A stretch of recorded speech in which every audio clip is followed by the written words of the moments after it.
Patti, pues aprovechando que pues las circunstancias así se dieron, pues conforme ya les dije al principio que pues, pareciera que este propedéutico tiene ahí, pero son cuestiones de los profesores. Por ejemplo, Juan, pues, les surgió algo muy urgente, pues aprovechamos para presentar la línea de antropología demográfica y también que Patti estaba aquí, ¿no? Y como yo pertenezco a esa LGAC junto con ella y otro profesor que es doctor Alan Ortega. ¿Perdón? Alan Ortega.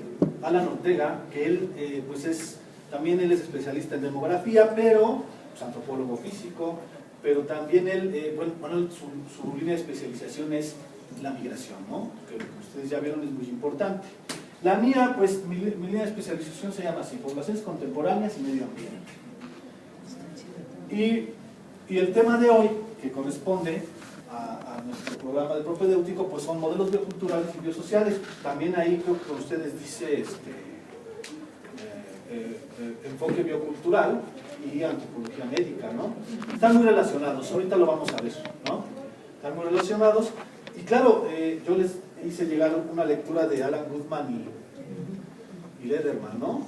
¿Les resultó? ¿Qué tal les pareció? ¿Muy densa? No, está excelente. ¿Sí? ¿Les gustó? Sí. Pero es muy importante es prácticamente el capítulo 1 de un libro que, no sé si se alcanza a ver, no se ve muy bien el amarillo del centro. Este libro surgió a partir, me parece que ahí dice, ¿no? En ese capítulo, surgió a partir de un simposio en donde se reunieron varios especialistas para precisamente construir, ¿no? Como dice ahí, una síntesis biocultural. Entre este grupo de especialistas que se reunió, pues estaba una representante de nuestro posgrado, que fue la doctora Lourdes Márquez, ¿no? Entonces, por eso es que nosotros, aquí en el posgrado, tenemos mucha influencia, por supuesto, ¿no? de toda esta escuela norteamericana en cuestiones de la teoría o enfoque biocultural, pero también incluso hemos aportado, bueno, nuestro posgrado o nuestra escuela ha aportado mucho a este enfoque, ¿no? Incluso Goodman, ¿no? El profesor Goodman estuvo aquí el año pasado con nosotros. Él mismo reconoce que los estudios biosociales se inician en México, aquí en la escuela, ¿no? Fue muy interesante, ¿no? Su estancia acá como profesor invitado. No sé, a lo mejor podríamos traerlo para ustedes. Es un curso que da que ejemplifica mucho todo esto, ¿no? Prácticamente, ese curso habla de la antropología física, que toca todos los temas que tenemos, todas las líneas que tenemos nosotros, por ejemplo, ¿no?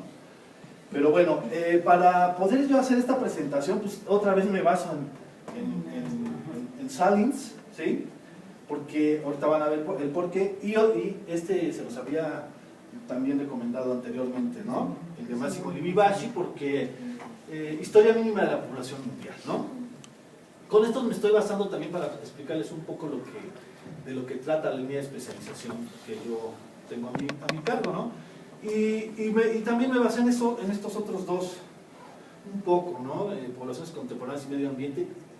Esta es la línea, pero más o menos, porque miren ustedes, cultura, biología y antropología demográfica, ¿no? Y luego, bueno, es demografía antropológica en este caso, porque es en inglés. Eso es muy importante, cuando es en inglés, pues cambian, ¿no? Sí hay diferencias entre lo que es la antropología demográfica y la demografía antropológica, pero eso no lo vamos a tocar ahora, ¿no? No es el tema. Y aquí tenemos este otro, ¿no? Que también está muy interesante. Ya después, si quieren, los hago llegar, ¿no? Yo no les he querido hacer llegar más bibliografía porque no quiero que se vayan llenando de tanta información y acaben confundiéndose, ¿no? Ese no es el sentido de este propedéutico. Pero eso sí, cuando ustedes ya estén en el primero, segundo, no, hasta el segundo semestre les toca la teoría antropofísica. Primer semestre van a llevar teoría antropológica general, ¿no? Como lo que da el doctor Mitocayo, ¿no? Bueno, entonces yo iniciaría, ustedes al leer la lectura de Goodman se dieron cuenta que tenía una fuerte influencia, o más bien describe un panorama general de cómo se fue influenciando, ¿no? Los estudios bioculturales con la ecología, ¿no? Eso es más o menos como inicia. Y por supuesto que para nosotros es muy importante si nosotros decimos que estudiamos la variabilidad humana, ¿no? ¿Qué es lo que decía la doctora Patti, ¿no? Nosotros apoyándonos en la teoría evolutiva, estudiamos la variabilidad humana. Y pues, ¿cuáles son las causas de esa variabilidad, no? Pues el clima, ¿no? El ambiente, los ecosistemas, ¿sí? Dependiendo, bueno, en general, ¿no? Entre los animales, etcétera, ¿no? El ambiente va a crear, pues los diferentes climas van a crear también las diferentes especies y estas especies se adaptan, ¿no? Y como dice Darwin, los que no se adaptan, pues, como por ahí decía Juan Manuel, se los carga el payaso, ¿verdad? Pero bueno. ¿Y cuáles son estos moduladores? O sea, ¿cómo se van a ir adaptando? Pues por medio de algunos moduladores, ¿no? Genéticos, por supuesto, pero cuando hablamos de seres humanos, por supuesto que tenemos una serie de puntos que van también a influenciar, ¿no? La cultura, la sociedad, los estilos de vida, qué oportunidades tenemos dentro de nuestra propia sociedad, etcétera, ¿no? Son muchos factores. Y bueno, las fuerzas ambientales, ¿cómo se van a presentar? Pues a nivel individual, pero se van a reflejar también a nivel poblacional, ¿no? Al final de cuentas, cuando nosotros en antropología física lo que hacemos es estudiar poblaciones, ¿no? Realmente, entonces, si estas fuerzas ambientales, pues aquí como se lo estaba mencionando en la lámina anterior, en el ser humano por supuesto que son más complejas, porque no solamente es si hace frío, si hace calor, ¿no? Si vivimos a cierta altura, sino también todas las estrategias culturales de las que les estaba mencionando Patti hace un momento, ¿no? Entonces se vuelve pues, muy complejo, ¿no? En el ser humano. Ahorita lo vamos a ir desmenuzando poco a poco. Aquí puse algunas láminas sobre la ecología. No quiero que pongan, es decir, como la lectura de Goodman menciona tanto cómo la ecología fue influenciando en diferentes etapas, ¿no? A los estudios bioculturales, yo quise hacer un recuento muy rápido, ¿no? Para poder llegar precisamente al enfoque biocultural. Entonces, pues más o menos, ¿no? O sea, el ambiente pues va a ser el que va a proporcionarnos todo, ¿no? Realmente. Recuerden ustedes que al principio, en la primera sesión que tuvimos conmigo, vimos esta parte que tiene que ver con el hombre y la naturaleza, ¿no? Desde el punto de vista occidental, ¿sí? Recuerden ustedes que de ahí surgía también lo que Clifford Geertz llamaba la antropología simbólica, etcétera, y cómo desde el punto de vista occidental, pues el ser humano está en la tierra para servirse de la naturaleza, ¿no? Esa ha sido una tradición pues de origen judeocristiano que va mermando, ¿no? Sobre la cultura occidental. Y bueno, la ecología es fundamental, ¿no? Los estudios ecológicos y todo el desarrollo que han tenido, pues van a ser base fundamental también para nuestro propio estudio en antropología física, ¿no? Porque si nosotros nos estamos basando en la teoría evolutiva, sabemos, ¿no? Sabemos por la teoría evolutiva, y lo van a ver ustedes también en las siguientes sesiones de los próximos 2 sábados, cómo es que el medio ambiente juega la importancia que tiene el medio ambiente dentro de los estudios de antropología evolutiva. Y la ecología pues como una gran disciplina, ¿no? Más allá de lo que nosotros tomamos de la ecología para explicar nuestra propia adaptación, pues la ecología es un mundo gigantesco, mucho más grande, ¿no? No de en vano tenemos un instituto de ecología y cambio climático, ¿no? Aquí en nuestro país. Bueno, pues más o menos aproximaciones ecológicas en la antropología, pues la ecología cultural que surge, pero desde 1930 tiene, ¿no? Una gran influencia en la antropología. Y pues, ¿qué proyecto? Por ejemplo, yo puse proyectos internacionales que se dirigen a las poblaciones y puse más o menos qué es lo que, en términos generales, actualmente lo que se va viendo y se va estudiando, ¿no? La adaptación al ambiente. Este es un tema muy importante porque No sé, ustedes, bueno, pues precisamente, ¿no? El Instituto de Ecología se llama Instituto de Ecología y Cambio Climático, ¿no? Entonces, cuando uno lee las políticas públicas que tiene precisamente el Instituto de Ecología, dice así, la adaptación, ¿no? Nosotros manejamos un concepto de adaptación muy distinto a lo que está manejando las políticas públicas, ¿no? No es tan distinto, pero sí el que manejamos en antropología física tiene más que ver con cuestiones evolutivas precisamente de la teoría de Darwin, ¿no? Mientras que ellos son más bien ya de la adecuación de ciertas estrategias políticas para poder hacer frente al cambio climático, ¿no? al llamado cambio climático. Si hay cambio climático o no, creo que también podría ser otro tema de discusión, ¿no? Porque hay especialistas que dicen, pues, ¿cuál calentamiento global? Si estamos en una era que más bien hace frío. Realmente este año no hizo tanto calor como el pasado, ¿no? No sé si lo notaron aquí, empezó a llover muy tempranamente, etcétera, ¿no? Entonces, pues vean ustedes, ¿no? Y aquí es donde entran precisamente los temas de salud también, ¿no?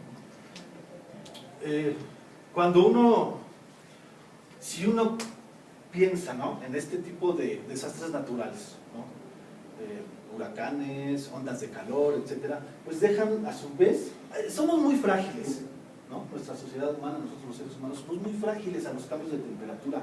Nosotros nos hemos adaptado a partir de la cultura misma, ¿no? O sea, nosotros soportamos el frío porque, bueno, pues me pongo una buena chamarra, o no sé qué, o si hace calor, pues me quito la chamarra, ¿no?, etcétera. O si cambio de ambiente, o sea, si cambio de una región polar, ¿no?, por decirlo de alguna manera, pues con nuestra cultura nos acompaña, ¿no?, para poder soportar esas inclemencias que puede tener esa región, ¿no? Y entonces cuando viene un cambio climático, pues va a dejar, pues ya lo hemos visto, ¿no?, a la tierra, los asentamientos humanos no importan ni las fronteras, ¿no? Si viene un huracán y hace un destrozo, pues imagínense ustedes, deja la mortalidad y deja enfermedades también, ¿no? Las inundaciones, las ondas de calor, etcétera, ¿no?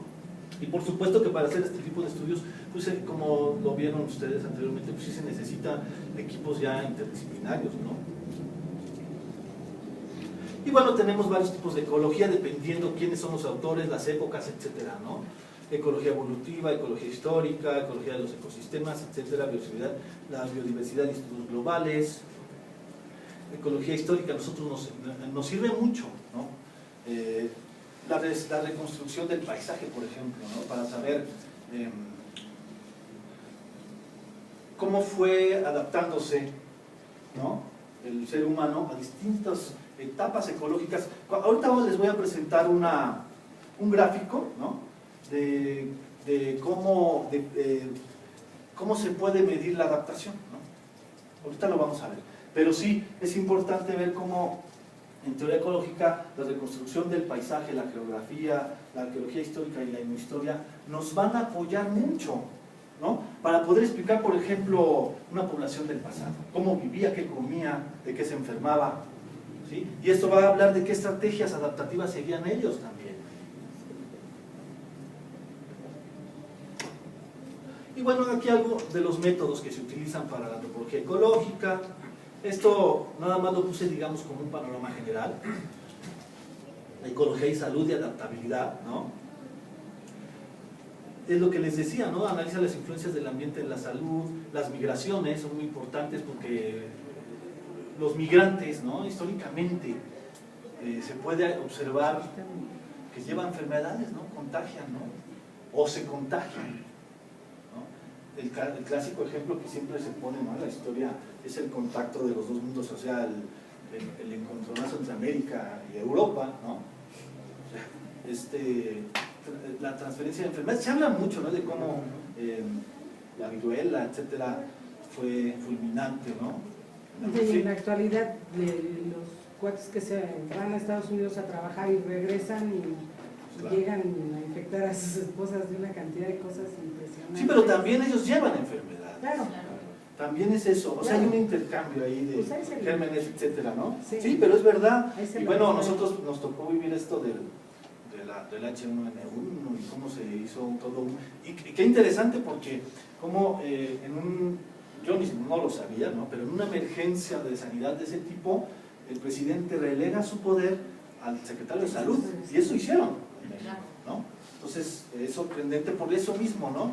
Bueno, y ahí se vio algunas cosas ahí que podemos ver después en cuestiones políticas de quién quiere a México y quién no, ¿verdad? No sé, algo así se me imagina. Y bueno, mucho tiene que ver las variables asociadas con la dieta, la actividad y los niveles de estrés, ¿no? Asociados a los estilos de vida. Por eso es que nosotros tenemos líneas que tienen que ver con la cuestión biosocial y la cuestión biocultural, ¿no? Porque los estilos de vida y el estrés que llevamos dentro de estos estilos de vida son marcadores y nos van a crear fenómenos que nosotros podemos estudiar. Bueno, ya lo vimos, causas de la variación biológica. Y bueno, yo puse aquí un poco, nuevamente esto de los 4 principios básicos de la teoría de Darwin, pero puede haber más, pueden ser 5, pueden ser 6, los que ustedes quieran. Pero aquí lo que quería resaltar entre 1, 2, 3 y 4, es que ya en el cuarto, las variantes que mejor se adapten al entorno sobrevivirán y estarán representados en la próxima generación. ¿Sí? O sea, viéndolos, esto ya más o menos lo vieron con Juan, pero solamente lo quise poner por esto. Aquí aparece ya la palabra adaptación. Y este es un poco como lo vemos nosotros en antropología física, ¿no? Los modos de adaptación, ¿no? ¿Por qué? Porque también hay una plasticidad, vean ustedes, ¿no? Que tenemos todos los seres humanos, o todos los animales también, pero sobre todo nosotros. Dentro de esta plasticidad podemos encontrar, bueno, hay un comportamiento adaptativo, pero antes de poder hablar de una adaptación que tendría que ver con cuestiones ya en tiempo pues, mucho más grandes, ¿no? Un tiempo profundo realmente, ¿no? Que tiene que ver con generaciones mismas y miles de años, ¿no? O sea, es una adaptación genética, pero sí tenemos nosotros, por ejemplo, aclimataciones, ¿no? Sí habíamos platicado un poco de esto, ¿no? ¿Verdad? Si vamos, por ejemplo, no sé, pues a Sonora, donde vive Pati en Hermosillo, que hace un calor fuerte, que es el desierto, pues llega uno y pues vienes acá de una región más templada, sobre todo ahorita en esta época, ¿no? Pues sientes el cambio.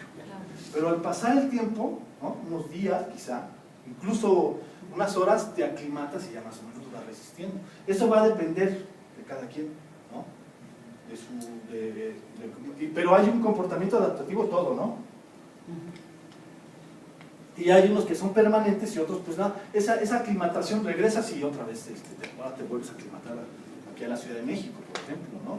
Pero sí hay, para que se dé una verdadera adaptación, que podamos hablar nosotros en términos de evolución, pues tiene que ser de generaciones y en miles de años, ¿no? Ese tipo y donde ya entra la selección natural, pero es aquí donde está precisamente esta parte que yo les mencionaba, cómo nosotros vemos el concepto de adaptación y cómo una política pública lo está manejando ahora, ¿no?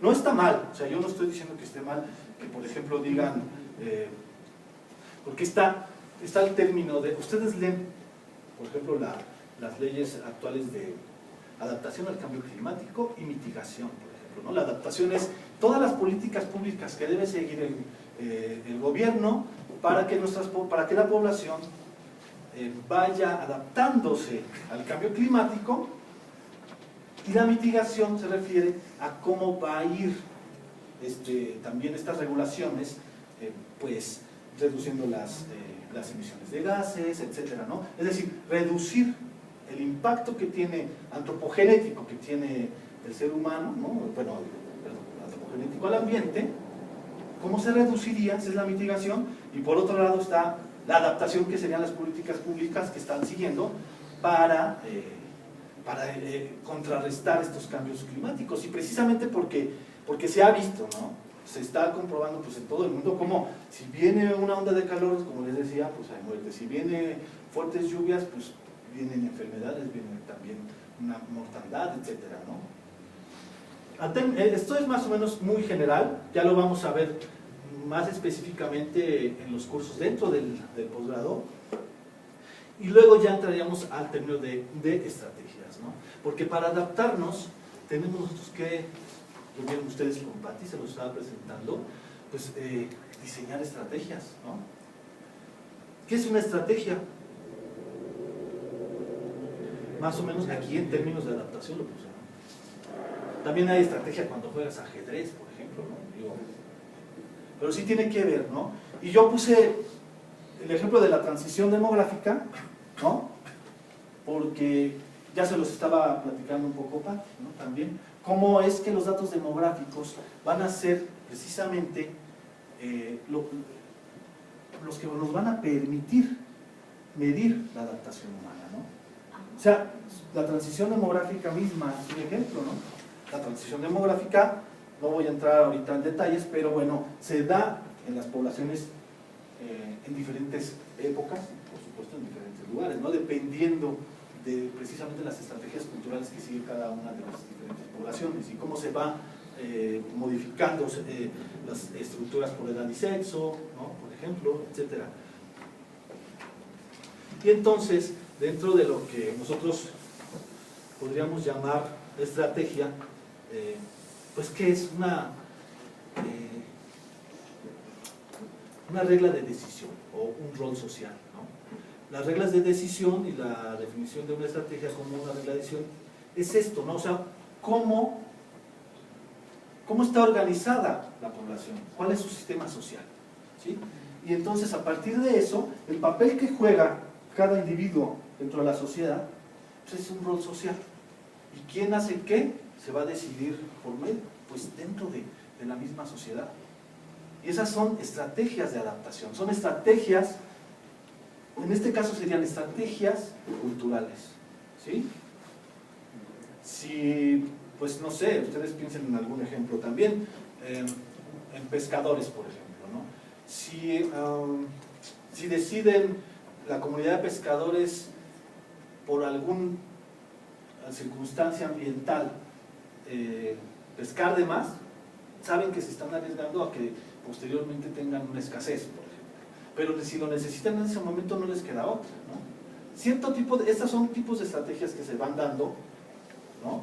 Pero hay muchos ejemplos, los que a ustedes se les ocurran. Ahorita vamos a ver más sobre todo esto cuando les explique un poco sobre mi experiencia, mi propia experiencia, ¿no? En mi trabajo de investigación. Y pues en términos generales podemos saber que las estrategias adaptativas han formado parte de nuestra propia evolución como especie, ¿no? Y que estas estrategias, conforme también son decisiones, como les decía, pues se ha ido viendo pues en el desarrollo mismo del crecimiento craneal, ¿no? De las diferentes etapas evolutivas, digamos, de la especie, ¿no?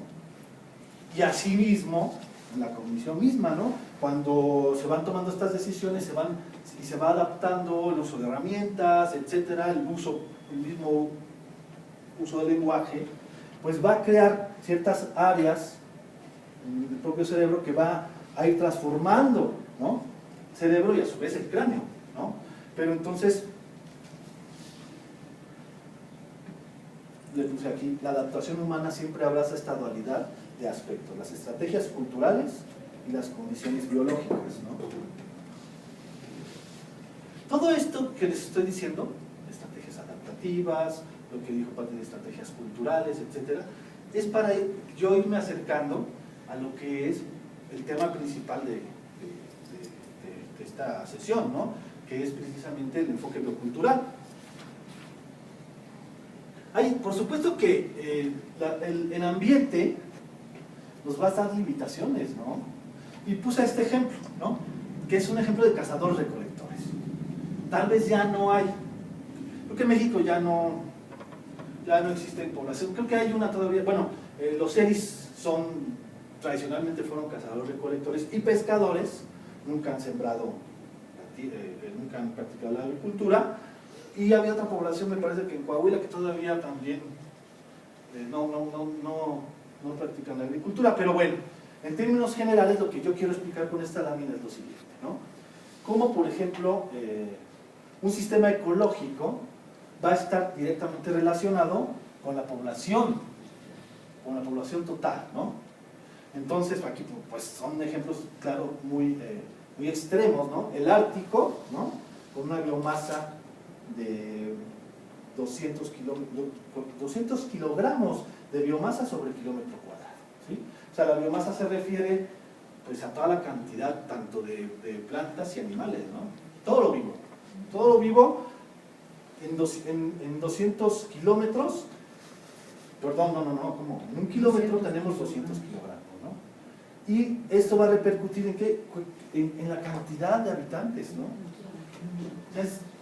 O sea, los recursos van a limitar el crecimiento de la población. Hay una relación directa, ¿no? Si ustedes ven, por ejemplo, la sabana subtropical, donde la biomasa es muchísimo más, pues también hay un sostén más grande de población, ¿sí? Esto, precisamente por eso lo quise poner. Podría ser en esto de las poblaciones antropológicas de las que hablaba Patti, ¿no? Pero que son ejemplos que nos sirven a nosotros para ir comprendiendo nuestra propia, incluso nuestra propia población, ¿no? O la población que nosotros queramos estudiar también. Entonces, está directa las precipitaciones, que sería la lluvia, la producción vegetal, producción animal, que sería pues, el alimento, ¿no? El alimento de la población. Por eso está directamente relacionado. Si llueve más, pues hay más producción vegetal, a su vez mayor producción animal y pues mayor cantidad de alimentos. Todavía aquí estamos hablando, como les decía, en cazadores-recolectores, porque no sé, si en poblaciones agrícolas es otra cosa, totalmente diferente, ¿sí? Y bueno, como estrategias adaptativas, quise poner estas estrategias de reproducción que Libby Bachi trata en su libro. Me gustó, porque pone dos tipos de estrategia, ¿no? Las estrategias tipo R y las estrategias tipo K, ¿sí? Las estrategias tipo R, aquí no sé si lo alcanzan a leer, ¿sí?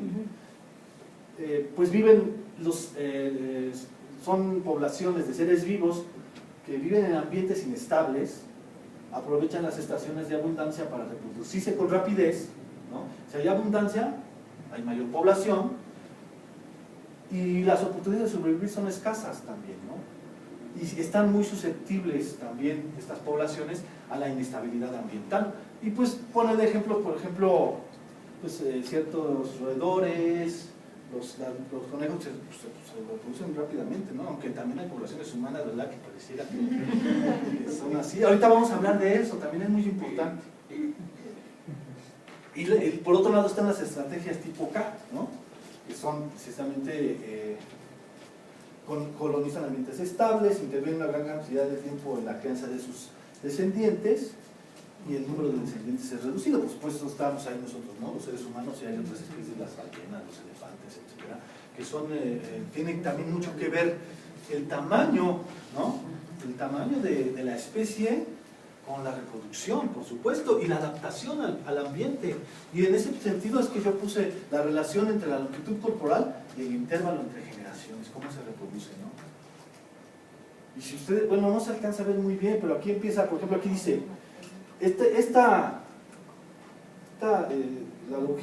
longitud del cuerpo, ¿no? Entonces, desde, o sea, casi nada, ¿no? Una millonésima de milímetro, y luego se va subiendo hasta 100 metros, ¿no? Esta es, digamos, la dimensión corporal, ¿no? Y acá tenemos el tiempo, bueno, el tiempo de duración entre una generación y otra, ¿no? Y pues desde 1 hora y hasta 100 años. Hay especies que por supuesto pues, tendrían que venir más acá, ¿no? Hasta 5.000 años, algunos arbustos, etc. Pero sí lo que es importante es que el hombre está aquí, más o menos, ¿no? Lo ubican un poquito menos de 100 años y más o menos entre 1 metro y 2 metros, ¿no? Bueno, 1 metro, sí, más o menos, ¿no? Un promedio, ¿no? Digamos. Pero hay otras especies, desde las bacterias, etcétera, que son pequeñas y que se reproducen y rápidamente mueren, las moscas, que también no tienen mucha tiempo de vida, etcétera, y pues hasta los árboles, la secoya, que son y estos especies de arbóreas de California, que son gigantescos, ¿no? Pero también son, dependiendo del tamaño, la vulnerabilidad ambiental también repercute, ¿no? Nosotros somos un caso, lo quise poner esto porque nosotros somos un caso muy especial, ¿no?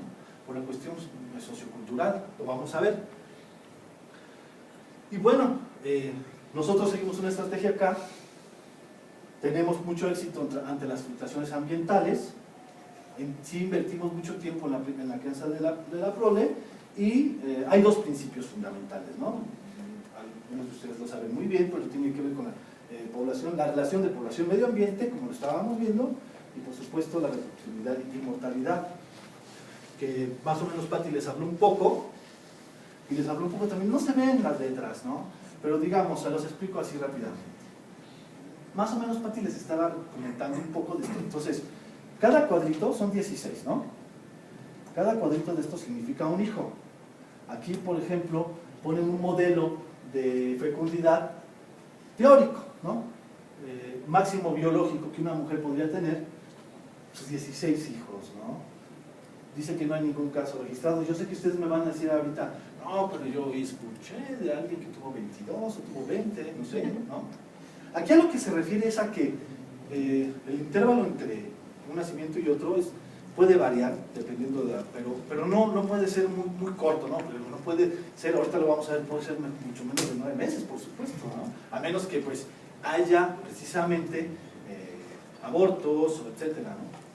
Y si hay mujeres que tienen más de 16, puede ser porque tienen triates, o 2, o 3, o 4, y entonces por eso que es tanto, ¿no? Pero realmente no. Y aquí pone población teórica, número, bueno, ejemplos históricos de esta población, dice que no hay ninguno, ¿no? Y así se va, ¿no? El segundo caso, si ustedes se dan cuenta, está hablando de 14, ¿no? Bueno, tiene 11.4 aquí, pero sí pones ya algunos ejemplos, ¿no? Canadienses y franceses nacidos en, bueno, Norteamérica en 1660, pero nosotros podemos tener otros ejemplos, ¿no? Nada más esos son los que ponen, y así se va hasta las poblaciones más de un solo hijo, ¿no?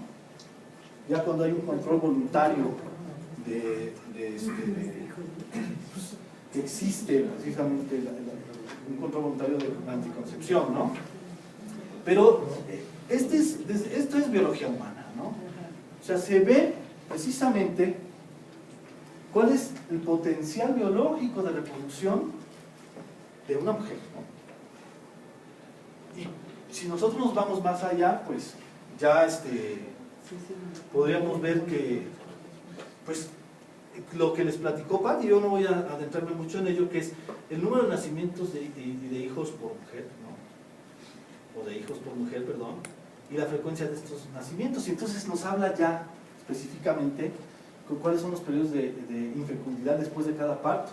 Y pone una cifra que más o menos es un promedio, ¿no? De entre 3 y 24 meses. Puede ser que exista el intervalo entre el nacimiento de un hijo y el otro, ¿no?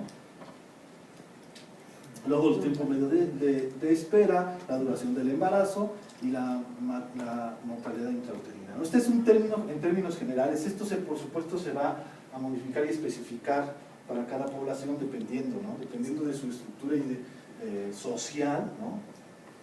Incluso también ya al interior de las poblaciones, precisamente de esta estructura social entre pobres, clases medias, etcétera, ¿no? Todo esto se va a ver reflejado, pero sí hay un factor biológico detrás, ¿no? Y bueno, ¿cuáles son?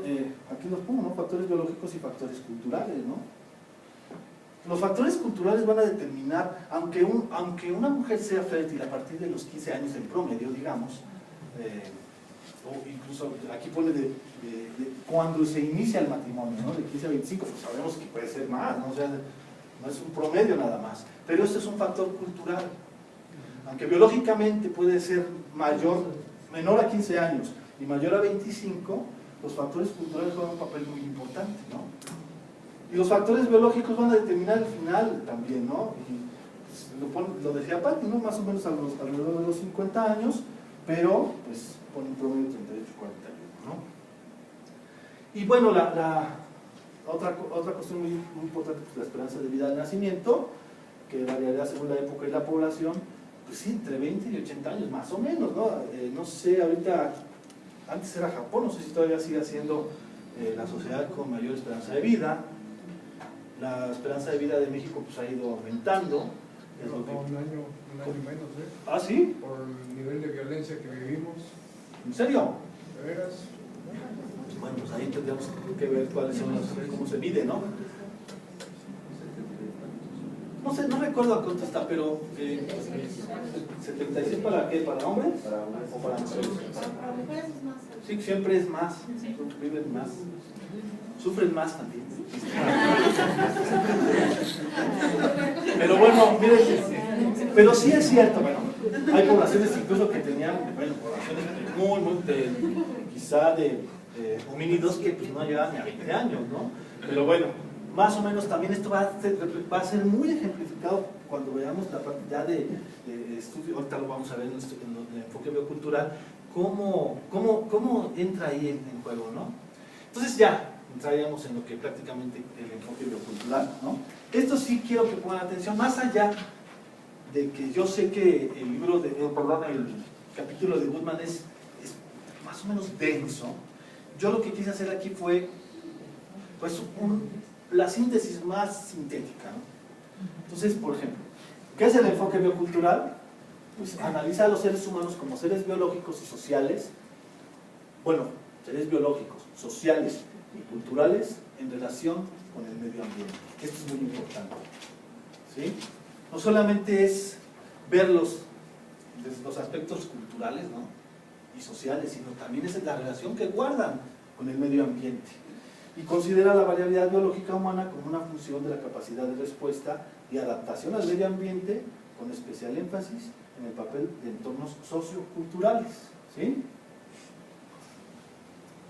O sea, ahorita les voy a presentar un modelo, ¿no?, un modelo biocultural de la variabilidad humana, pero aquí me llamó la atención esta imagen. Bueno, no se ve, esto que tenemos pero bueno, aquí hay algunas fotos que ejemplificarían, ¿no?, de alguna manera, ¿no?, la evolución cultural, ¿no? No sé qué es el primero, aquí se ve, no sé. No sé, está la ropa, las herramientas, el mismo lenguaje, ¿no? Pero, y en la parte de abajo pone la cuestión más o menos biológica, ¿no? Pero me llamó la atención que ponía la música y la religión esta imagen. ¿Ustedes creen que es biológico? O sea, sí, o sea, la capacidad de tocar un instrumento, o no de tocar un instrumento, no, más bien de crear música. Pues claramente tiene un fundamento cognitivo cerebral, ¿no?, biológico, en ese sentido. O sea, no estrictamente genético, pero obviamente tiene su... Así es, ¿no? Sí.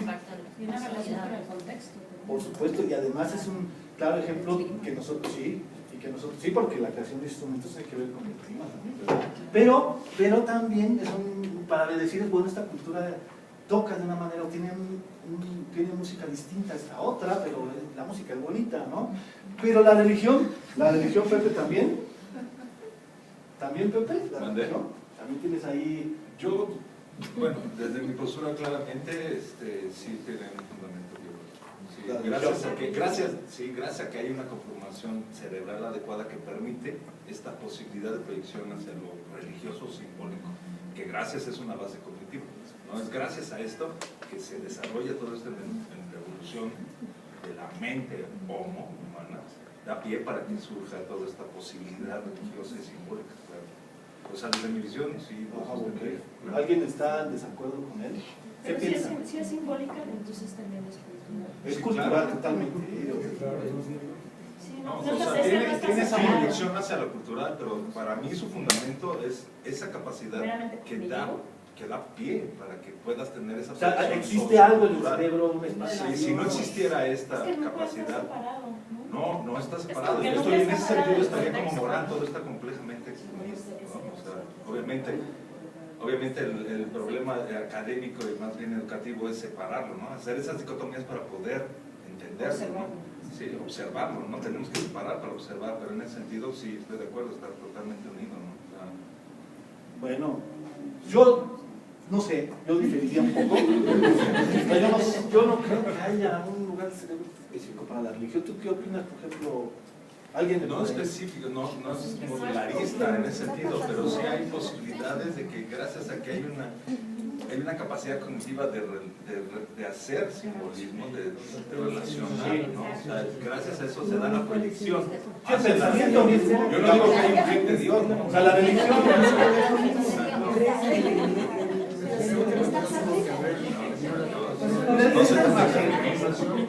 Esta imagen la saqué de una página religiosa, ¿no? Por supuesto que para ellos, o sea, yo entiendo lo que dice Pepe. O sea, como parte de nuestro mundo simbólico, así como tenemos un área para el lenguaje, ¿no? Con Pepe, o sea, sí tenemos el área de Roca, ¿no? Creo que es la izquierda. Varias. Sí, no, pero el área de Roca, no específicamente. Y el lenguaje es, de alguna manera, parte fundamental para estudiar la agricultura, ¿no? Y estudiarnos a nosotros mismos. Digo, los pericos hablarán, pero no tienen un lenguaje claro como tenemos nosotros, ¿no?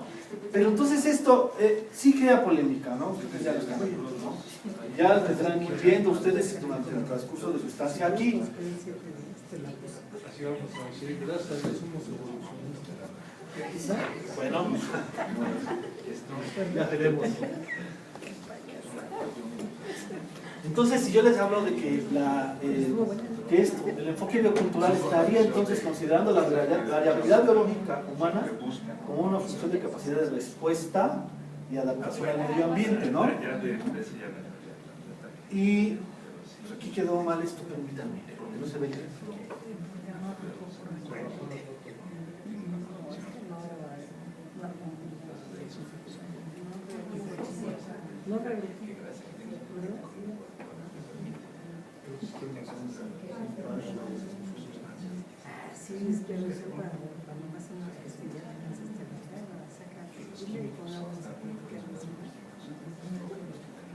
Entonces, ¿por qué nosotros tenemos que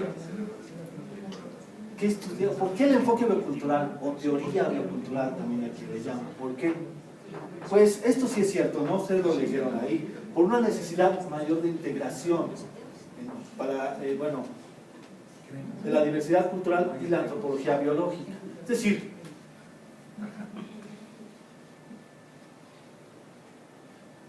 como tener un acercamiento más entre las distintas disciplinas de la antropología, ¿no? Nos abre un panorama más extenso para estudiar el fenómeno humano, ¿no? O sea, el enfoque biocultural proporciona un marco básico para reducir la brecha entre la antropología cultural o social y la antropología biológica. Después vamos a ver si es que es verdad que la antropología biológica, la biología humana y la antropología física es lo mismo, ¿no? Para mí no. Hay gente que, como para el doctor Héctor, que se fue, para él sí. Nosotros vamos a ver ya después más adelante. No es el tema para el propedéutico, pero sí lo vamos a ver ya cuando veamos teoría antropofísica, ¿no? Pero de todos modos vamos a tomarlo ahorita como que sí.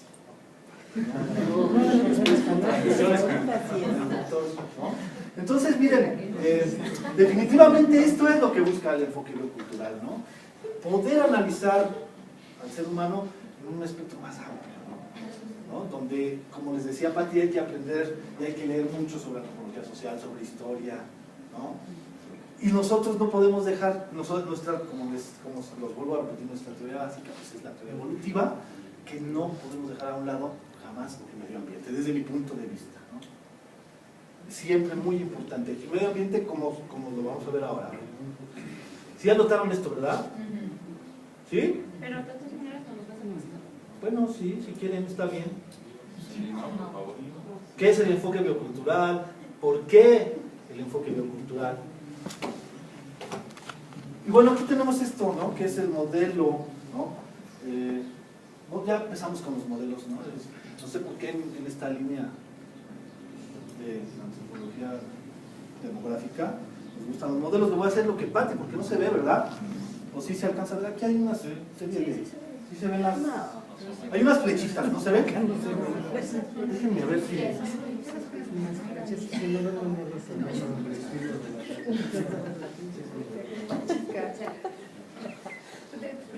Es más arriba.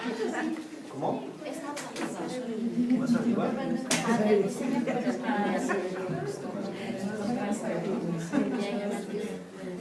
Pero no así Pero algo que...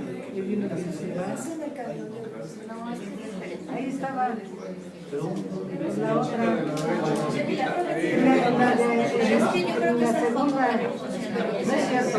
Sí, es nuevo. 1, 2, 3, 4. En la cuarta de izquierda a derecha. Ahí está. Ahora están muy completos, todo negro.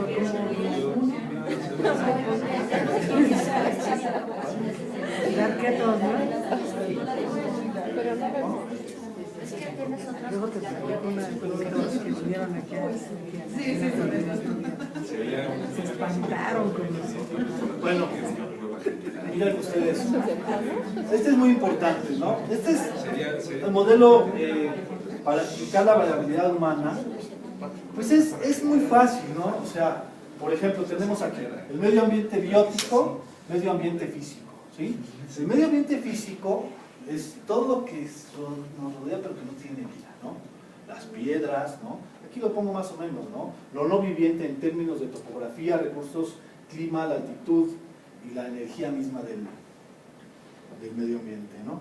Pero, y el medio ambiente biótico, pues al contrario, todo lo que tiene el medio biótico en términos de nutrición, patógenos, animales, depredadores, presas, etcétera, ¿no? Y, pues el medio ambiente cultural, ¿no? Ustedes ya más o menos han estado teniendo una idea de cómo lo plantea en términos de, es todo un tema de discusión, que es la cultura, etcétera, pero sí tiene que ver con todo lo que el hombre produce, ¿no? Digamos, en términos generales. Entonces, si ustedes se dan cuenta, estos tres ámbitos van a influir pues, en la variabilidad o la variación humana, ¿no? Pero vean ustedes, o sea, es decir, también están relacionados entre ellos, ¿no? ¿Sí? No podemos pensar en ninguno de ellos si no están relacionados, porque así es el medio ambiente, lo compone nuestro medio ambiente estos tres ámbitos, el medio ambiente en general. Pero, vean ustedes aquí, o sea, aquí está claro, están relacionados entre ellos, van a tener su influencia sobre la variación humana, pero el medio ambiente cultural, vean, hay como un ida y vuelta, ¿no? Sí. Es muy, muy importante, ¿no? Eso nos caracteriza. Aquí podríamos poner otra especie, ¿no? Otra especie y desaparecería esto. ¿Sí? Si ponemos otra especie de que no sea. A menos que Pepe diga que... Se ponga el chimpancé. Por eso. No, y también se puede. O sea, hay gente que está, se puede, les aseguro que nos comprueban que sí hay, ¿verdad? Estilos de cultura entre chimpancés, ¿no? De hecho, ¿no? Puede ser, o sea, a lo mejor es que así hay toda una discusión que ya verán ustedes en... Yo siempre les digo eso, ya verán ustedes. Es que también es para no... Pepe es antropólogo físico y él, ¿cómo es más o menos el tema de tu investigación que tienes para...? La que para maestría sí. es sobre el cuidado. O sea, una sobre el reflexión cuidado, pero dentro de cognitivo, la cuestión cognitiva que es... El cuidado. Sí, el cuidado. O sea, yo lo que quiero ver es sobre los neandertales, cómo cuidan a la gente, ¿no? O sea, la reflexión del cuidado es tirándola hacia más allá del altruismo. El altruismo obviamente es más biológico, pero en los humanos, o sea, se nos define por el cuidado al otro, ¿no? Y yo, se ha considerado al neandertal, bueno, los clásicos, tonto, inmenso, más pegado al chimpancé y todo eso, no es cierto, ¿no? O sea, era otra especie, tienen una otra especie complejidad humana. Sí, muy complejo.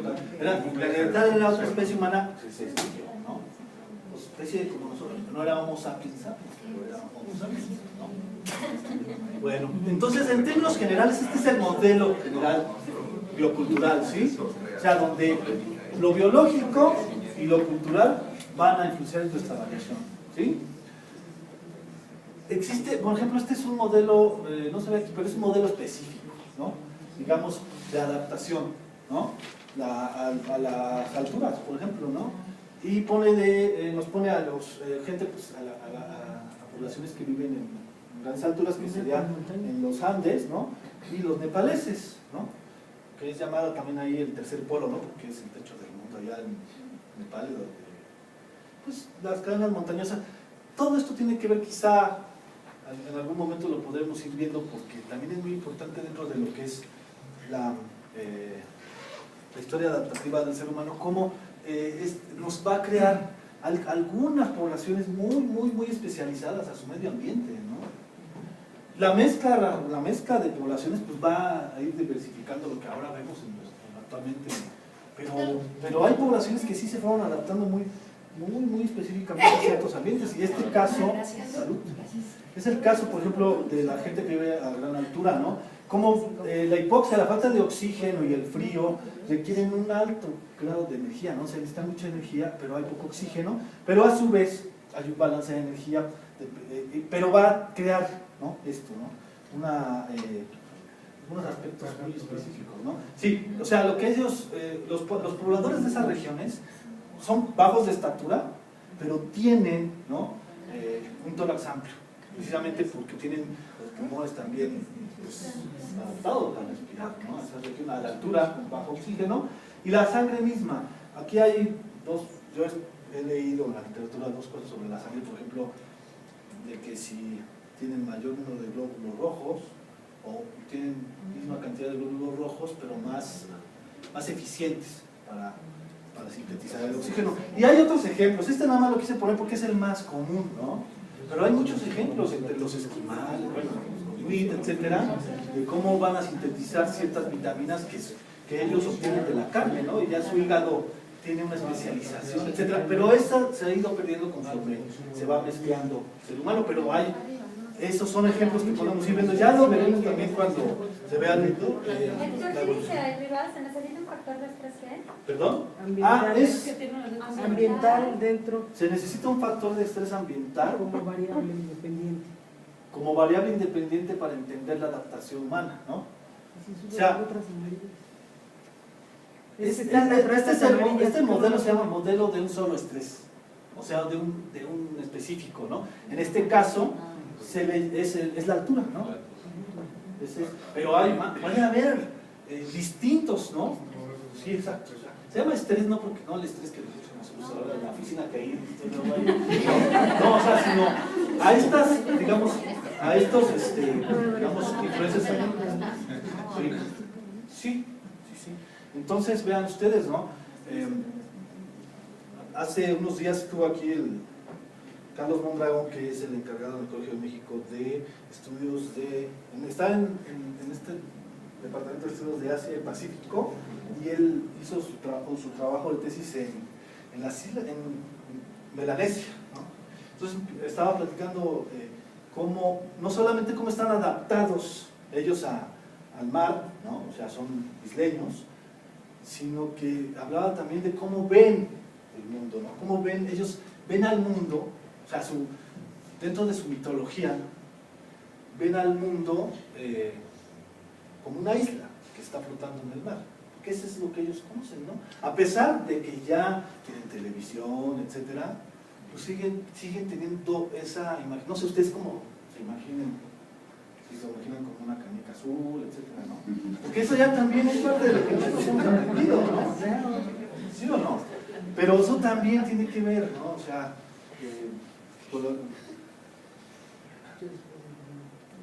bueno, este es un ejemplo, ¿no? También. Y bueno, aquí tenemos este otro que es el más bien complejo, se le llama aquí, bueno, los modelos bioculturales complejos, y este es el círculo vicioso desde la nutrición, ¿no? Que tiene que ver. Quizás este modelo esté muy relacionado con la visión norteamericana de la pobreza, ¿no? Y que pues ustedes vean, ¿no? Si hay baja productividad, pues hay bajo ingreso, porque entonces nos va a llevar a condiciones de pobreza, a su vez pues va a haber enfermedades, pues porque hay una malnutrición, y así, ¿no? Es un modelo biocultural también de observar. Este es más biosocial, ¿sí? En el sentido de la relación de antropología y medicina, etcétera, pero que te da, es decir, tú quieres explicar un fenómeno de la pobreza, pues tienes que ver este tipo de variables, pero que a su vez siempre van a estar una relacionada con la otra, ¿no? Y siempre va a haber este círculo vicioso.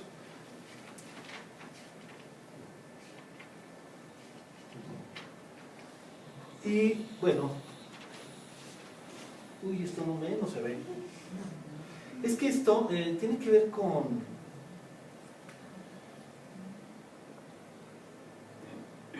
las variables de las que les hablaba un poco Pati antes,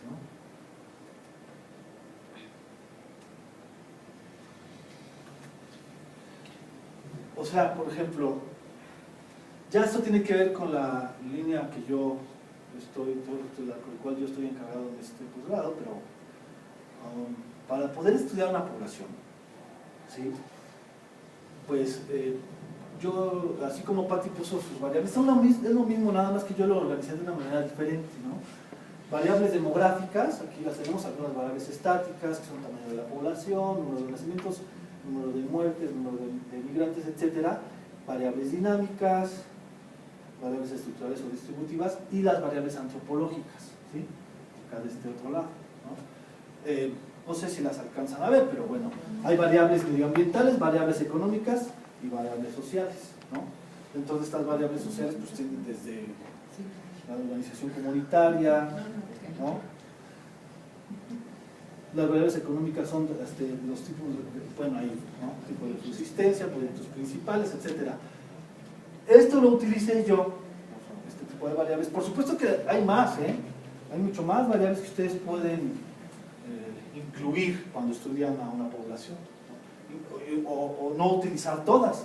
Esto va a depender de la pregunta de investigación que ustedes tengan, ¿no? O lo que quieran responder a esa pregunta, ¿no? Y los objetivos que buscan dentro de su investigación. Pero sí sabemos que hay una interacción de esas variables.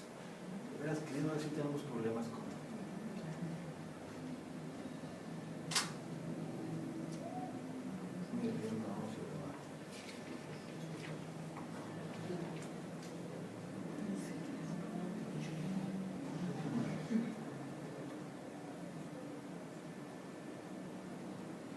Este es un modelo teórico también, ¿no? Va precisamente basado en Goodman.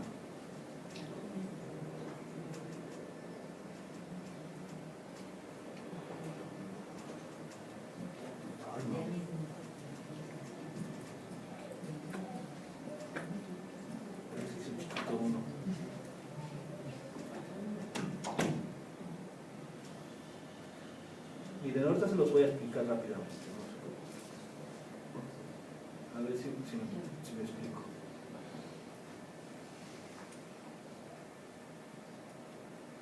Bien, bueno, este es un diagrama, ¿no? Que hace rato Patti lo puso, ¿sí? Una, la antropología demográfica y 4 fenómenos, ¿sí? La cultura, la economía política, la ecología y la evolución humana, ¿sí? En estos 4 fenómenos son los que componen la antropología demográfica, ¿sí? Y acá tenemos la dinámica demográfica, ¿sí? Que es pues, nupcialidad, natalidad y migración. Ya los explicó Patti Hernández, ¿no? Más o menos ella lo puso para cada uno de ellos, nos puso un esquema, ¿no? Si recuerdan, ponía por ejemplo migración, luego estrategias culturales y cuáles eran estas, ¿no? Y nos habló un poquito de cada uno de estos fenómenos. En este sentido, pues como ya les dije, ustedes tienen que hacer modelos para sus trabajos explicativos, ¿no? Este modelo, pues yo es el que utilicé para mi trabajo, ahorita les hablo un poco de él, pero lo que quiero decir aquí es lo siguiente, ¿no? Si por ejemplo, dentro de términos de la antropología demográfica, esto, hagan de cuenta, esto está siempre esto es dinámico, ¿sí? Digamos, aquí tendría que haber una flecha así girando, ¿no? Entonces está relacionando la ecología con la evolución humana, como más o menos vimos hace rato, la cultura y la economía política. Si hay un cambio aquí, la economía política, se va a reflejar en cada uno de estos, ¿sí? Si hay un cambio en el medio ambiente por algún desastre ecológico, etcétera, pues se va a ver reflejado directamente en cada uno de ellos, ¿no? ¿Sí me explico? Sí. Y entonces pasamos al otro. Si hay un cambio aquí, y se va a ver reflejado en todos estos, entonces también se va a ver reflejado en la dinámica demográfica de la población, ¿sí? Puede haber mortalidad, ¿no? Por algún desastre aquí, y entonces eso se va a reflejar directamente en migración, ¿no? Porque la gente va a decir, yo mejor me voy de aquí, etcétera, ¿no? Y se va a reflejar en la nupcialidad, quizá se reduzca, ¿no? Y pues la natalidad también. Entonces, si se dan cuenta, Los fenómenos que se ven en este diagrama del lado izquierdo, pues se van acá. Y si acaso y si yo quiero explicar un fenómeno de nupcialidad, que ahorita lo vamos a ver, pues se va a ver reflejado en todo esto a su vez, ¿sí? Si hay un incremento en la nupcialidad, podemos encontrar respuestas en la economía política, por ejemplo, o en la misma ecología, o en la cultura. ¿Sí me estoy explicando? Entonces esto también es dinámico, ¿sí? Se está moviendo todo el tiempo y esto también. Esto es la complejidad, ¿sí? En términos de antropología demográfica, dinámica demográfica y enfoque biocultural. Pero, pues, o sea, no vamos a... o sea, ojalá, ¿no? O sea, algo de una investigación muy grande, pues sí podríamos tocar cada uno de los 8 fenómenos que se ven en este esquema, ¿no? Pero sí es complejo. Dinámica demográfica, y ya tienes antropología. Aquí es antropología demográfica y aquí dinámica demográfica, ¿sí? Los 4 son natalidad, mortalidad, Así es. socialidad y la Son los otra, fenómenos demográficos. migración. Sí, estos son los fenómenos demográficos, ¿no? Nupcialidad, natalidad, mortalidad y migración, ¿sí? De estos 4 se forma la dinámica, son los estudios de una población, lo que hacen los demógrafos, etcétera, ¿no? No sé, tú tienes una maestría, ¿no?, en demografía. Entonces, cada uno de estos son precisamente lo que estudian, ¿no? Nosotros también aquí, ya lo decía. Tengo una duda, ¿esos son los únicos 4 que se estudian? ¿O caben otros? O sea, por ejemplo, se me ocurre la epidemiología o algo así. ¿O es diferente? La epidemiología estudia la mortalidad, ¿no?, digamos, pero la epidemiología es muy parecida, digamos, en términos de antropología demográfica, entra, ¿no? Sí, pero... No es mortal. ¿Sí? ¿Quieres decir algo? Bueno, sí, lo que pasa es que son grandes temas, ¿no? Y todo tiene que ver con una ecuación de cómo disminuye y aumenta y se compone la población, ¿no? Epidemiología entra en la parte de la mortalidad, pero digamos que tiene otro tipo de modelos estadísticos, ¿no?, que tiene que ver con modelos de riesgo, que también se utiliza y se desarrolló en la demografía, pero se aplicó después en la epidemiología. Pero sí, o sea, son en realidad grandes temas, ¿no? Porque, pues, o sea, nupcialidad, entre las cuestiones de sexualidad, ¿no?, también, y también se estudia desde la demografía, ¿no? Entonces, o bueno, la nupcialidad... Sí, yo por ejemplo, mira, en nupcialidad, yo para estudiar a la población serie no pude utilizar en sí, perdón, nupcialidad, no lo tengo acá. O sea, no estudié la nupcialidad como tal porque era muy difícil, ya que ellos, la formación de pareja no es de que se casan, ¿no? O sea, algunos sí de ellos se casan hasta por la iglesia porque son católicos, ¿no? Pero más bien usé la conyugalidad, que es otro término. Claro, pero cabe en Pero el sí, claro, universo. aquí cabe en el universo, ¿no?, de formación de pareja, digamos, ¿no? Entonces esto es más o menos un modelo muy teórico, ¿no? Yo es el que utilicé para después poder... miren, este es uno de las estrategias, dentro de las estrategias adaptativas de la... Yo hice mi tesis de doctorado en la población C, ¿sí? Entonces, mucho tiene que ver, por ejemplo, economía política, ¿no? Estrategias adaptativas. Ellos son pescadores, como les mencioné. Entonces, yo lo que hice para un poco estudiar o adentrarme un poco a su economía política fue esto, ¿no? ¿Cuáles eran? Aquí están, en esta parte, las especies que ellos extraen del mar, ¿no? Entonces, pues sierra, lisa, cazón, lenguado. Es un mar muy rico.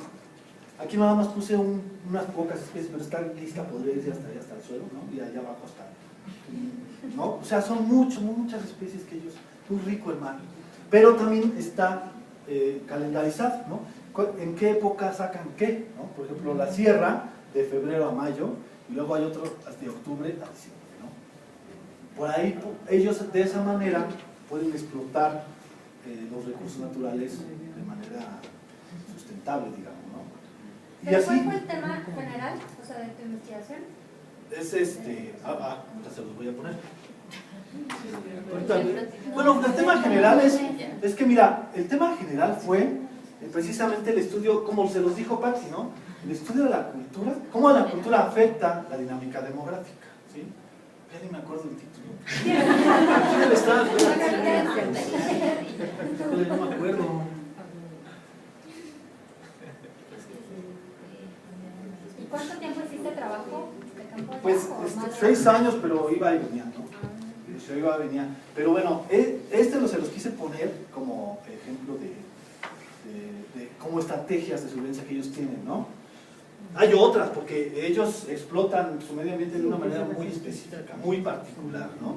Como yo les dije, ellos, a mí me llamó la atención esa población precisamente porque no son una población agrícola, ni lo ha sido nunca. Entonces, pescadores eficientes, pues sí lo son, ¿no? Independientemente ya de las técnicas actuales que utilizan, etcétera, siempre lo han sido. Es una población que ha resistido mucho los embates del desarrollo económico de México en general, y ellos siguen teniendo una identidad muy fuerte. Tienen su idioma, ¿no? Que es único, no tiene, digamos, es un idioma aislado que no tiene, no pertenece a ningún tronco de los 5 creo que tiene México. O sea, por eso me gustó esa población.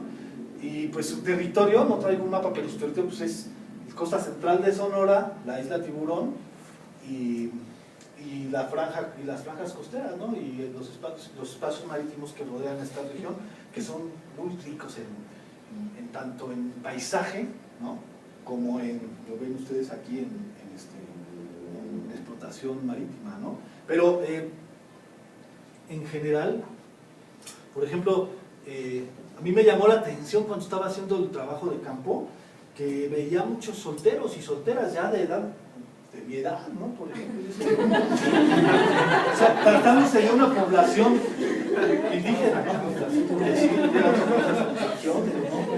Entonces imagínense, ¿no? De veras, o sea, no es una población grande tampoco. Ahorita no, yo creo que apenas estará llegando a 1000 habitantes, ¿no? Son una población pequeña, pero, por ejemplo, esto es lo que yo encontré, ¿no? Pues de 12 años y más, ¿no? Más o menos. Pero vean ustedes, unión libre, si está separado, etcétera, si está divorciado, casado, ahí están, ¿no? Más o menos. Pero sí, lo que vi es que esto, miren, otra vez no se ve aquí. Bueno, pero se los explico realmente. Esto es para población femenina, ¿no? Mujeres entre 15 y 19 años, ¿sí? Solteras, son solteras, 24, son por número, porque es una población tan pequeña que me permitió decir, bueno, son tantas. 19 solteras y 5 casadas. ¿En dónde? Aquí. De 24 mujeres son 19 solteras, y 5 entre 15 y casadas. 19, ¿no? Ajá. Entre 20 y 24, 36 mujeres había. Para esta época, creo que es la fuente, es el año 2000. ¿Sí? Entonces vean ustedes, o sea, había entre 20 y 24, 12 casadas y 24 solteras, ¿no? 25, 29 años, había 34 mujeres, 10, aquí más o menos ya, ¿no? Entre solteras y casadas hay una relación, y acá también. Pero así había muchas mujeres también, madres solteras, por ejemplo. Resulta que este es el tema preciso de la tesis, ¿no? Resulta que para casarse un seri tiene que pagar la dote, ¿no? El hombre, la familia. Entonces el pago de la dote es muy elevado. Para cuando yo estuve ahí, pues una camioneta del año, luego tenían que pagarle durante cierto tiempo, ellos acuerdan, es una negociación, acuerdan cuánto tienen que pagarle a la familia durante cuánto tiempo, en dinero, en bienes. Y eso va a depender, como lo decía Patti, de la edad de la mujer. O sea, si la mujer seri es digamos, entre 15 y 19, el precio es elevadísimo, ¿no? Por eso vemos 5 casadas nada más, ¿no? O sea, hay familias que pudieron pagar esa dote. Yo estoy hablando solamente de cuando dentro de la población 100% seri la mujer y 100% seri el hombre, ¿no? Y conforme avanza, ¿no? Entonces, si la mujer ya tiene, no sé, ya no quiero ofender aquí las edades, pero 35 años para adelante ya es muy barato, o sea, la dote disminuye. Luego decía Fanny, les dan una casetera y ya llévate. Pero también su capacidad reproductiva disminuye, ¿no? O sea, la mujer ya no puede tener tantos hijos. Y son muy valoradas las hijas, ¿no? O sea, tener hijas es de mucho valor, precisamente porque significa que me van a traer, ¿no? Una dote, ¿no? Ese es el sentido mismo, ¿no? Esto yo no iba, cuando fui a ver a los hijos, iba por la cuestión del medio ambiente y las estrategias. Y entonces empecé a observar este tipo que son muy interesantes, ¿no? O sea, realmente empiezas a ver cómo la cultura, entonces sí, ahí es lo que dice Pati, cómo la cultura está afectando la dinámica demográfica, ¿no? Porque son normas muy, muy fuertes, normas culturales muy fuertes, el pago de la dote, y que está regulándoles directamente la dinámica demográfica, ¿no? El crecimiento de la población o el decrecimiento de la población. O sea, todo esto ahí se ve. Sin embargo, bueno, esto es de INEGI. En INEGI yo veía, cuando revisé los censos, que la población iba disminuyendo, ¿no? O sea, con cada 10 años se hace el censo, ¿no? Cada 5 el conteo, etc. Yo veía, bueno, pues sí, iba disminuyendo, se estaba perdiendo, ¿no? Decían ahí, pues, cada idioma es una forma de ver el mundo y se estaba perdiendo la tradición cultural mexicana de un grupo, ¿no? Sin embargo, yo al ir allá y hacer un conteo de la población, definitivamente no correspondía a lo que INEGI estaba reportando. O sea, yo vi los padrones que tenían en CDI y los padrones mismos de la población, y estaba al contrario, la población iba en crecimiento. Entonces yo dije, ¿por qué INEGI reporta una cosa y yo estoy observando totalmente lo contrario, ¿no? Y era precisamente porque los EDIs, o sea, son muy hostiles, ¿no? Es una población muy hostil. Entonces, pues ellos mismos hacen sus conteos, pero si llega el gobierno, algunos participan y otros no. Y claro, la gente que va y toma decisiones, ya me quería ir de ahí, ¿no? Y este es el caso de hombres, que es lo mismo, pero aquí vean, o sea, si hay más hombres solteros. ¿Por qué? Porque yo les decía, ¿cómo? No, pues claro, no tiene, y además, ¿sabes qué? Es más fácil que una mujer, bueno,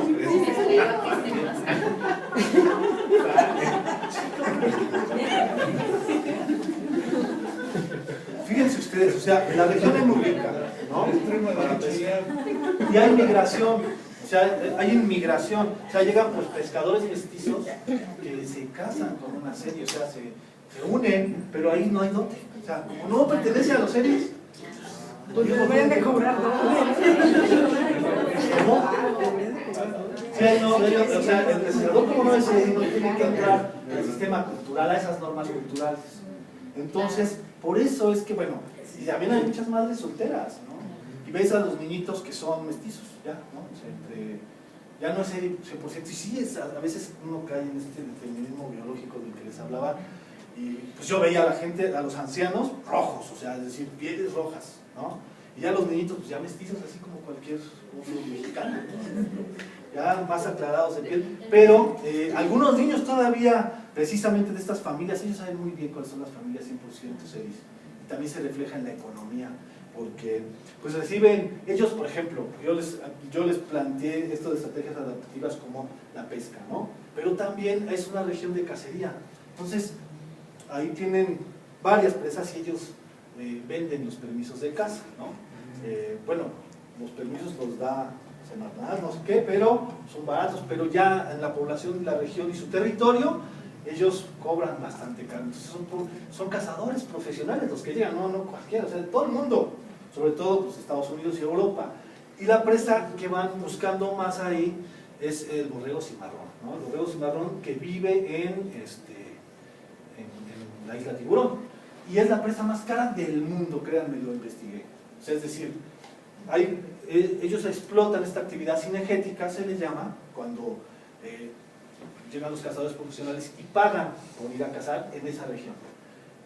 Y hay hay ranchos cinegéticos en México, ¿no? En varias regiones de México donde ustedes contratan los guías, el territorio, etcétera, y es una explotación en términos generales avalada por los gobiernos porque sí es sustentable. O sea, se crían dentro de esos territorios las presas y están vigiladas para que puedan ser cazadas. No es que estén devastando el medio ambiente sí, no. Y en el caso de los seris así es. Con la UNAM hicieron desde los años 70 una reproducción del borrego cimarrón y ahora pues lo explotan de esa manera. Entonces, imagínense ustedes, vi el caso de un macho que se subastó en Las Vegas por $250,000, ¿no? Y alguien lo pagó y lo fueron y lo cazaron. Los seris son expertos en cacería, es parte de su tradición, ¿no? Entonces, los mismos guías, ellos tienen, a mí me tocó ir al tiburón y ver construcciones antiguas de cómo ponían una especie de bardita donde eran las rutas de migración de venados, etcétera. Pues ellos desde ahí pues, cazaban, ¿no? Y ahora pues lo explotan de esa manera. Y entonces todo ese, digamos, beneficio económico llega a la comunidad, pero se reparte de manera distinta. Hay otro factor, es decir, si la pareja de seris era 100% seri, pues recibían, digamos, una proporción tal.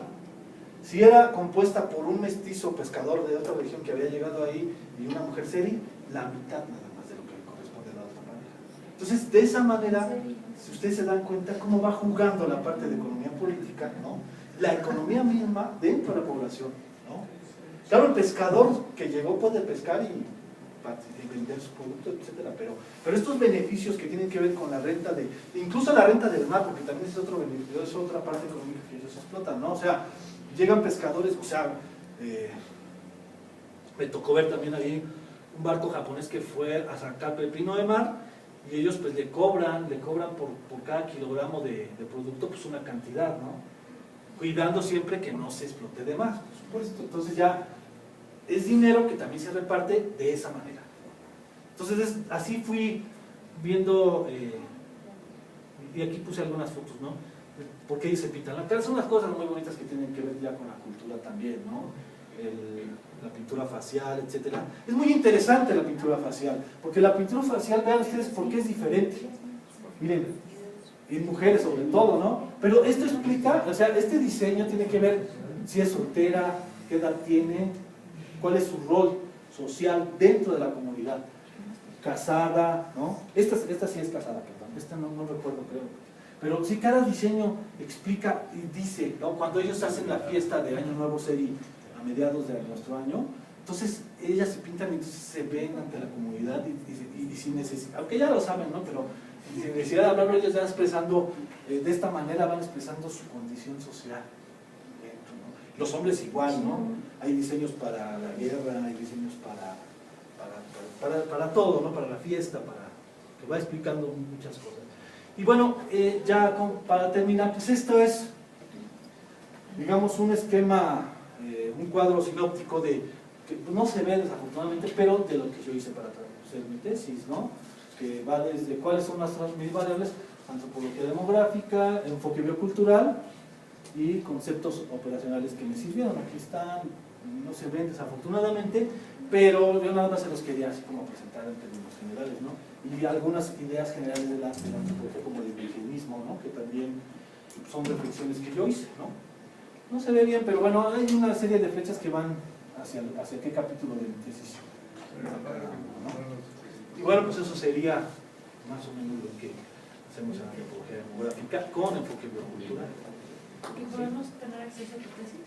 Por supuesto. Y ahí está en la biblioteca, pero si no también la tengo en PDF y sí, viene este cuadro también. No sé si tengan preguntas. ¿Sí? En términos metodológicos, ¿cómo trabajas campo? O sea, ¿cuántas temporadas son? Bueno, pues yo creo que eso sí tiene que ver mucho de cada quien, ¿no? Y los objetivos. Por ejemplo, en tu investigación. Bueno, mira, la primera vez que fui fue toda una experiencia, ¿no? Es decir, pues yo me aventuré, fui solo, tal, y me costó mucho trabajo ser aceptado en la comunidad, ¿no?